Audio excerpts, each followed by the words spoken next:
எடுத்துக்கோ. 3 பாட்டில் கார மேல வச்சுக்கோ. வச்சிடுறேன். நல்லா தூள் அரைச்சிரு. ஆறுக்கு தூள் செய்திடுறேன். இது மாதிரி தடவிடு. தடவிடுறேன். தடவிட்டு சும்மா இருக்கக்கூடாது. ஈசு அந்த ஈசு மரம் இருக்குது பாரு. ஆமா. அடிமுள்ள கட்ட கடைக்கு கை கட்டி வந்துடலாம். அது முடியல. எத்துக்கணும். எடுத்துக்கிறேன். கையை நீட்டிக்கணும். நீட்டிக்கிறேன். சலக் சலக் சலக் சலக் சலக் சலக் சலக். அது குத்துனாங்க. அது குத்துனச்சியா. கட்டறது மொத்தம் வெளிய வந்துரும். வெளிய வந்துரும். கரண்டி பாட்டிலும்.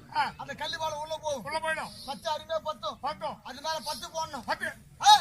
அதுக்கு மேல 10 போடணும். ஆமாய்யா. அதுல 10. 10 போடணும்னா ஆச்சி மிளகா தூள் பாத்துக்கிறியா? ஆட்டக்காரன் நேத்தாச்சு ஆச்சி மிளகா தூள். ஆச்சி மிளகா தூள் 5 பாக்கெட் வாங்கிக்கோ. வாங்கிட்டு இது மேல தரம்ப கொட்டிடு. கொட்டிட்டு ஒரு 4 துணி போட்டு சுத்தி விட்டுற. ஒரு 10-14 கைசி பிடிச்சு பாரு. அது அல்கலங்க போடுச்சா. கரெக்ட்